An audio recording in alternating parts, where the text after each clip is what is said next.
But ఇన్స్టాలో videos కింద comments లో ట్రోల్ చేయడం, వాళ్ళకి ఏం కావాలో చూడండి రా నాయన, వాళ్ళ మూత తట్టుకోలేకపోతున్నాం అనడం.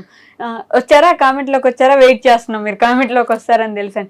కొంచెం తిట్టే వాళ్ళు కూడా ఉన్నారు, ఏంద్రా ఇలా అసలు వీళ్ళు తప్ప ఎవరు కనిపించట్లేదని. ఆ ట్రోలింగ్ కి ఏమైనా ఫీల్ అవుతున్నారు కొంచెం? లేదండి, మేమైతే ఫస్ట్ 2 days అంటే ఇప్పటికీ కూడా నవ్వుకుంటాము. బట్ ఫస్ట్ 2 days అయితే చాలా నవ్వుకునే వాళ్ళు, ఎప్పుడు వచ్చేవి అంతలాగా. ఓకే, వాళ్ళు ఏమైనా అనేవండి, వీళ్ళ వల్ల మేము నలుగురికి తెలిసాము. సో ఏంటంటే మేము కూడా చాలా నవ్వుకున్నాం వాళ్ళ వల్ల. బ్యాడ్ కామెంట్స్ అంటే గుడ్ ఉన్న చోటే ఆల్మోస్ట్ ఆటోమేటిక్ బ్యాడ్ ఉంటది. అవును.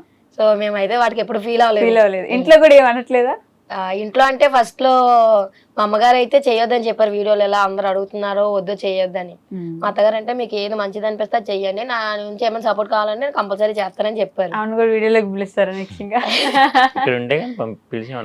అదేలేండి. మా అమ్మగారు అయితే ఒప్పుకోలేదు, యాక్సెప్ట్ చేయకపోగా ఒక 2 days నాతో మాట్లాడలేదు మా అమ్మగారు అయితే. ఎందుకు ఇట్లా వీడియోస్ చేస్తున్నాము నేను వద్దని చెప్పినా, నువ్వు అయ్యేమో మాట్లాడలేదు, ఫోన్ కూడా చేయట్లేదు అంటే, నువ్వు నేను చెప్పిన మాట వింటే నేను ఎందుకు చెయ్యాలి అనేది.